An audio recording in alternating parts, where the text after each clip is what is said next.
नमस्कार साथियों, मैं मिंटू सिंह आपका स्वागत करता हूं विजन एकेडमी की ऑनलाइन क्लास में। देखिए, आज हम फर्स्ट ग्रेड के लिए फिगर्स ऑफ स्पीच करने जा रहे हैं। कुछ फिगर्स ऑफ स्पीच की वीडियोस डाल रखी हैं, तो आज हम स्टार्ट कर रहे हैं एपोस्ट्रॉफी। एपोस्ट्रॉफी होता क्या है? Apostrophe is a direct address to a person, thing और एब्स्ट्रैक्शन। जब आप किसी पर्सन का आह्वान करते हैं या संबोधित करते हैं, किसी को पुकारते हैं, पोइट्री के अंदर ये figure of speech mostly use होती है। जब किसी पर्सन को उसका आह्वान करके बुलाया जाता है, चाहे वो पर्सन है या कोई चीज़ है या कोई काल्पनिक विचार है, उसको ऐसे बुलाया जाता है जैसे हम किसी इंसान को आवाज़ लगाते हैं, तो उसको एपोस्ट्रॉफी बोल देते हैं। It occurs when a character in a literary work speaks to an object, an idea, or someone who doesn't exist as if it is a living person. देखिए, तो एपोस्ट्रॉफी कब होती है? जब हम किसी लिटरेरी वर्क में ऐसे बोलते हैं किसी ऑब्जेक्ट से, किसी ऑब्जेक्ट का ऐसे आह्वान करते हैं, किसी आइडिया का या किसी व्यक्ति का जो उस समय मौजूद नहीं होता, हम उसको पुकारते हैं। ठीक है, जैसे कि वो सजीव व्यक्ति हो। हम किसी को ऐसे पुकारते हैं जैसे हम किसी इंसान को पुकार रहे हैं, चाहे वो निर्जीव वस्तु है या कोई विचार है। This is done to produce dramatic effect and to show the importance of object और idea। किसी ऑब्जेक्ट या आइडिया की इम्पोर्टेंस को बताने के लिए, उसको बहुत ही महत्वपूर्ण बनाने के लिए और बहुत ही ड्रामेटिक सा इफ़ेक्ट उत्पन्न करने के लिए हम ऐसा करते हैं।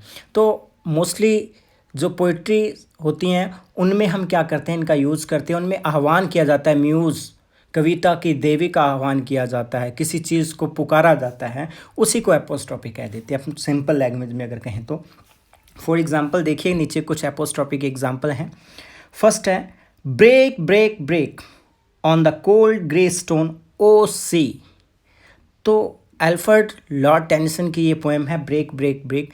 इसमें समुंदर की लहरों को कह रहा है कि तुम किनारे से टकराओ। ओ सी, समुंदर को ऐसे आवाज़ लगा रहा है जैसे वो किसी इंसान को आवाज़ लगा रहा हो।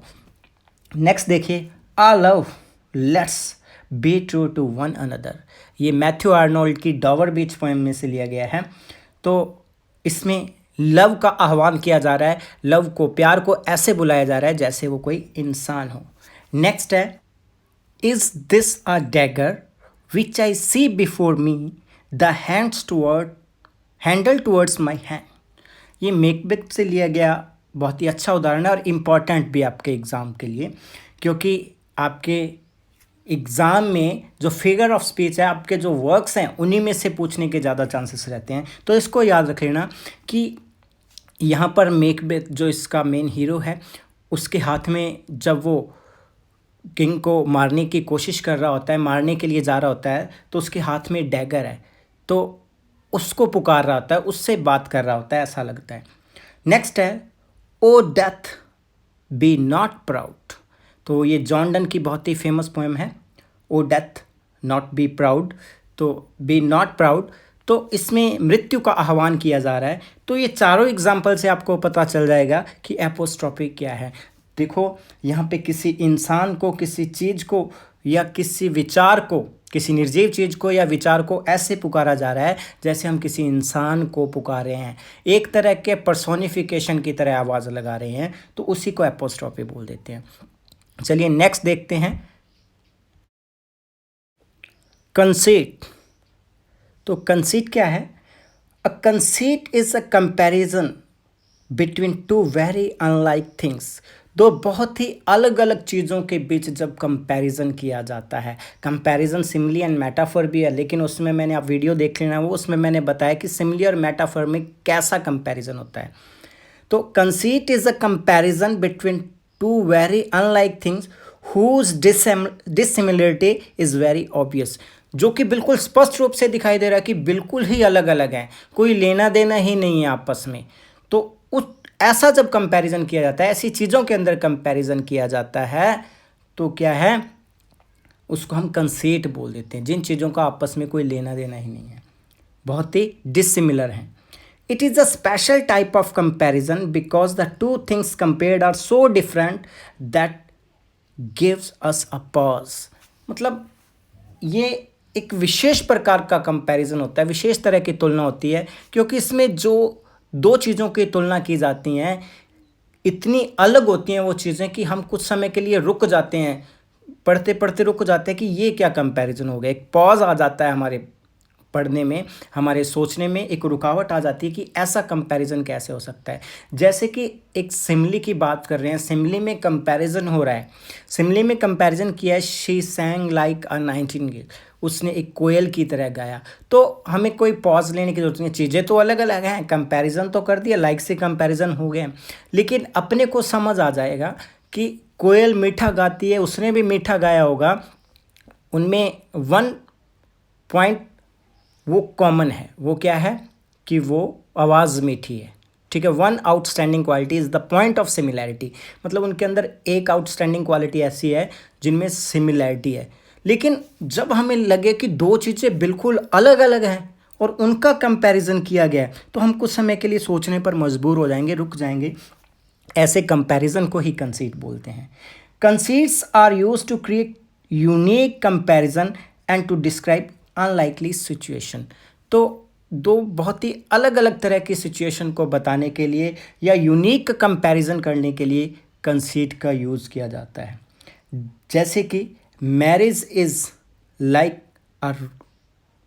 गेटिंग अ रूट कैनाल, मतलब शादी करना ऐसा है जैसे आपने रूट कैनाल कराया। रूट कैनाल मतलब अपनी दांतों में जो दर्द वगैरह होने लग जाता है तो उसको निकलवा के कुछ एक तरह का ऑपरेट करवाया जाता है, तो शादी करना भी वैसा ऑपरेशन। अब देखो, रूट कैनाल का और शादी का आपस में कोई लेना देना नहीं है, लेकिन यहाँ कंपैरिजन कर दिया गया है, ठीक है।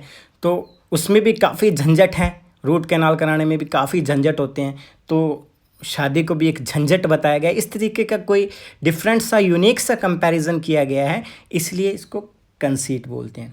Child birth is like having a nail driven through your foot.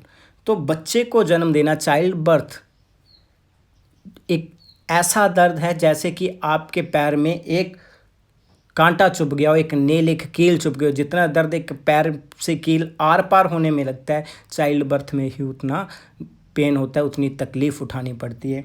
तो ये भी दो अलग अलग चीज़ें, अलग अलग सिचुएशन है, लेकिन कंपैरिजन करके बता दिया कि ये किस तरह का कंपैरिजन है। बिल्कुल यूनिक सा कंपैरिजन किया है, इसलिए इसको कंसीट कहा जाता है।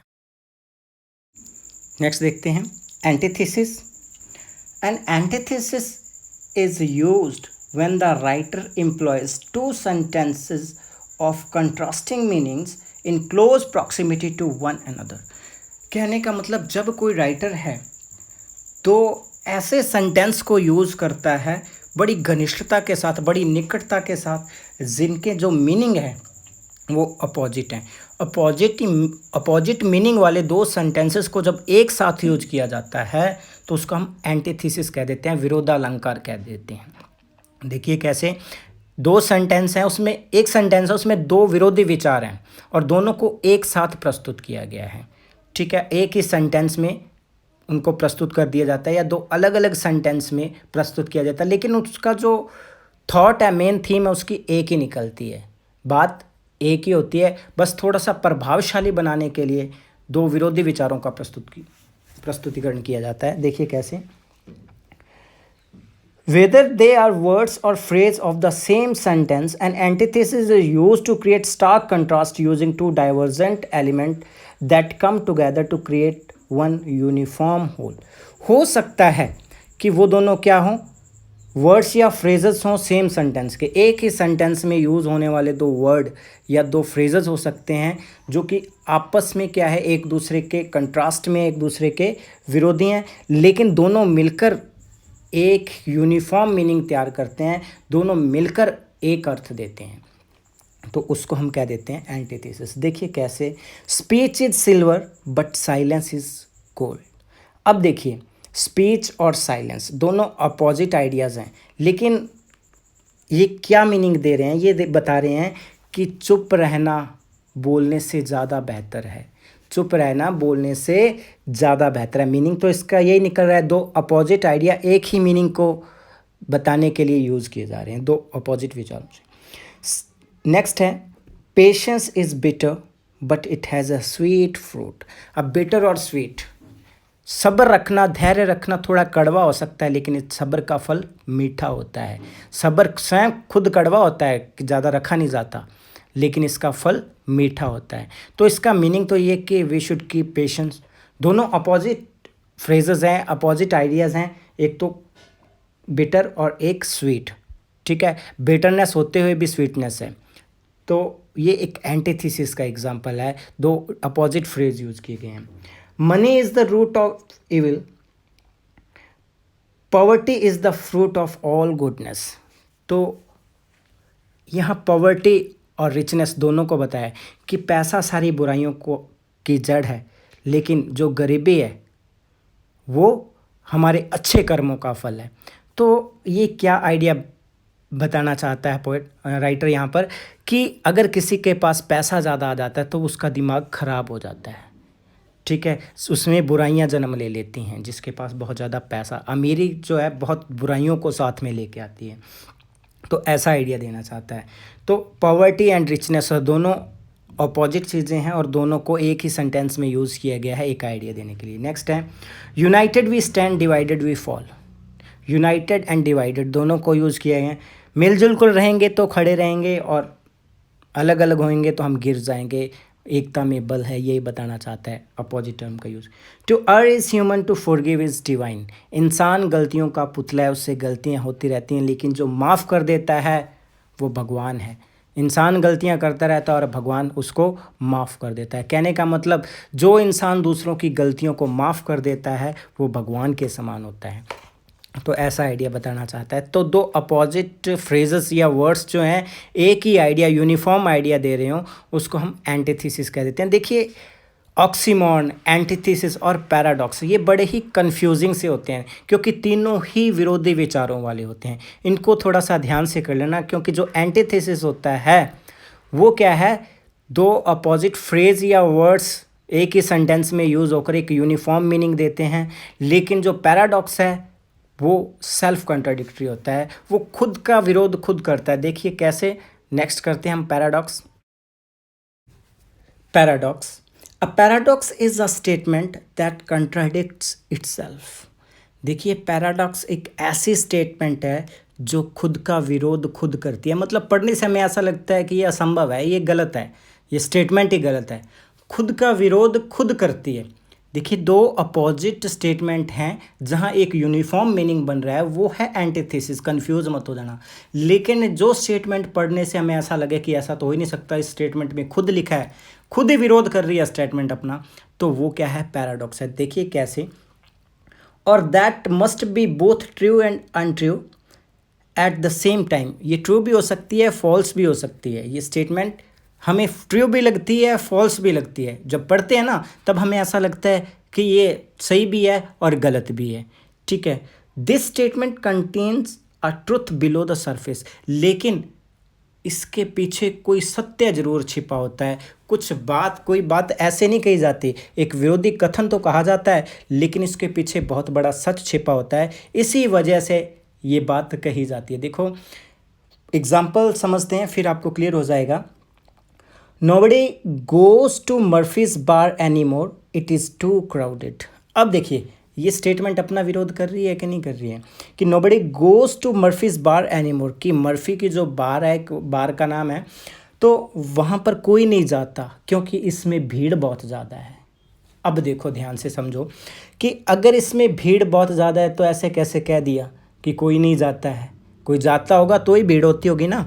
तो ये स्टेटमेंट ऐसा लग रहा है ना कि खुद का विरोध खुद ही कर रही है। गलत है स्टेटमेंट, खुद का विरोध खुद ही कर रही है। एक तरफ तो वो कह रहा है कि कोई जाता नहीं है और दूसरी तरफ कह रहा है कि इसमें भीड़ बहुत है। तो ये पैराडॉक्स है, ऐसा स्टेटमेंट पैराडॉक्स होता है। देखो इसके पीछे का सच छुपा है। कोई वहाँ पर क्यों नहीं जाता है, ज़रूरी नहीं है कि हर इंसान की बात, ये खुद की और इसके दोस्तों की बात कर रहा हो सकता है। जो राइटर लिख रहा है वो कहता है कि हम में से कोई नहीं जाता आजकल उस जगह पर क्योंकि वहाँ भीड़ बहुत होती है। एक सच तो छिपा है, ऐसी भीड़ भाड़ वाली जगह पर आपको जाना पसंद नहीं है, तो आप क्या कहेंगे कि वहाँ कोई नहीं जाता, वहाँ बहुत भीड़ होती है। अब कोई नहीं जाता का मतलब ये नहीं है कि कोई इंसान ही नहीं है, वो खुद की बात कर रहा है, अपने दोस्तों की बात कर रहा है कि मैं और मेरे दोस्त उस बार में नहीं जाते क्योंकि वहाँ भीड़ होती है। तो पढ़ने से आपको पहले लगी थी कि ये सेल्फ कंट्राडिक्टरी है, ये गलत है स्टेटमेंट, ऐसे कैसे हो सकता है, कोई नहीं जाता तो वहाँ भीड़ कैसे है। तो अब मीनिंग क्लियर हो गया आपको कि वहाँ भीड़ है इसलिए जाना पसंद नहीं करता कोई। तो यही पैराडॉक्स है। नेक्स्ट देखिए, the king is dead, long live the king.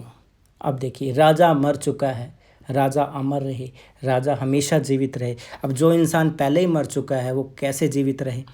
अब ये सेल्फ कॉन्ट्राडिक्टरी है कि राजा मर चुका है, राजा दीर्घायु हो या राजा सदा जीवित रहे। कहने का मतलब राजा मर तो गया है लेकिन लोगों में वो हमेशा जीवित रहे, अमर रहे। ऐसा सेंस हो रहा है कि एक ट्रुथ छिपा है इसके पीछे कि वहाँ के लोग, जिसने भी ये बात बोली है, ये बोल रहा है कि राजा शारीरिक रूप से तो मर चुका है लेकिन लोगों के मन में हमेशा जीवित रहे।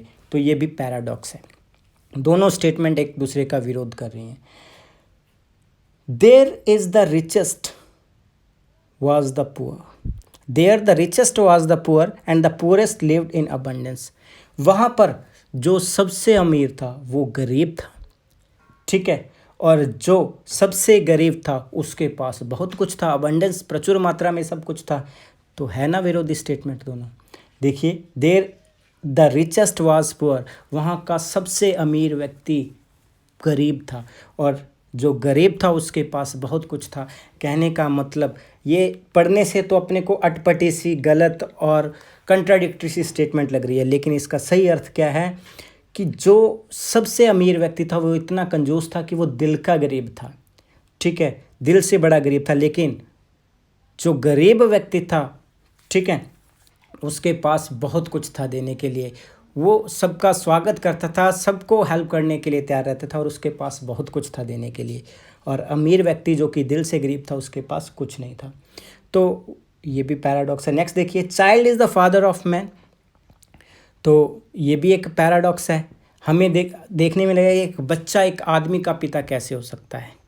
सेल्फ कंट्राडिक्टरी सा लग रहा है हमें कि एक बच्चा आदमी का पिता कैसे हो सकता है। तो यहाँ ये मीनिंग दिया जा रहा है कि जो आज एक बच्चा है, कल अपने जैसा एक इंसान पैदा करेगा। एक अच्छा बच्चा है तो बड़ा होकर वो अच्छा बनेगा और अच्छे बच्चे को जन्म देगा, अच्छा इंसान आगे बनाएगा। लेकिन अब बुरा है तो वो बुरा इंसान बनाएगा, जैसा खुद है वैसा ही बनाएगा। तो ये भी एक पैराडॉक्स का बहुत ही अच्छा उदाहरण है। चलिए नेक्स्ट देखते हैं। नेक्स्ट है ऑक्सीमॉर्न। An oxymoron is a figure of speech in which two opposite ideas are joined to create an effect.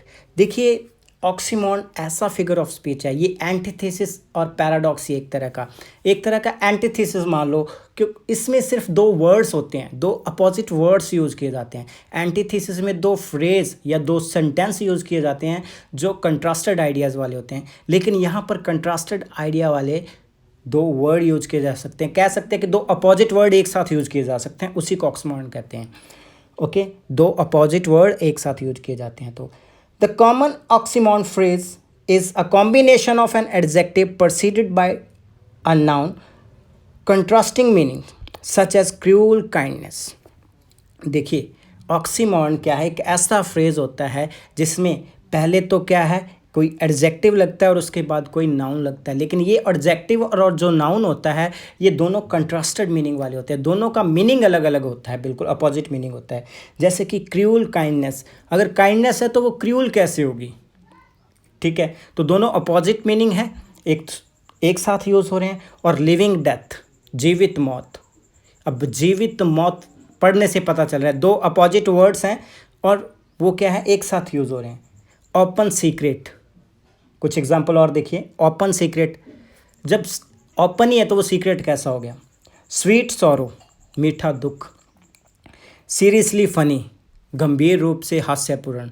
तो जो फनी है वो सीरियसली कैसे मतलब सीरियस कैसे हो सकता है। फ्रेंडली स्ट्राइफ, मित्रवत झगड़ा, ठीक है, अगर दोस्त है तो वो झगड़ा क्यों कर रहे हैं। फुलिश विजडम, ठीक है, मूर्खता वाली बुद्धि। ओरिजिनल कॉपी, किसी चीज़ की ये ओरिजिनल कॉपी है। अब ओरिजिनल है तो कॉपी तो उसकी फोटोस्टेट होती है, उसकी कॉपी होती है, ओरिजिनल कैसे हो गई। और वाइजेस्ट फूल, बुद्धिमान मूर्ख। तो ये सारे वर्ड जो हैं अपोजिट वर्ड हैं, और दो अपोजिट वर्ड ये जब यूज़ किए जाते हैं एक दूसरे के सामने एक ही सेंटेंस में एक साथ यूज़ किए जाते हैं, उसको हम ऑक्सीमोन कह देते हैं। देखिए इस बहुत बड़ी कन्फ्यूज़न होती है एंटीथेसिस, ऑक्सीमोन और पैराडॉक्स में। तो उम्मीद है आपको ये कन्फ्यूज़न क्लियर होगी। बस एक बार फिर से बताना चाहूँगा कि जो ऑक्सीमोन है ये दो अपोजिट वर्ड हैं जो एक दूसरे के अगेंस्ट सेट होते हैं, और जो एंटीथेसिस है इसमें दो फ्रेज होते हैं या दो सेंटेंस होते हैं जो मिलकर एक मीनिंग देते हैं। देखने में ये दोनों क्या है, अपोजिट हैं, लेकिन मीनिंग एक देते हैं। और जो पैराडॉक्स है ये अपना विरोध खुद ही करता है, इम्पॉसिबल सा लगता है, उसको पैराडॉक्स कह देते हैं। Thank you very much.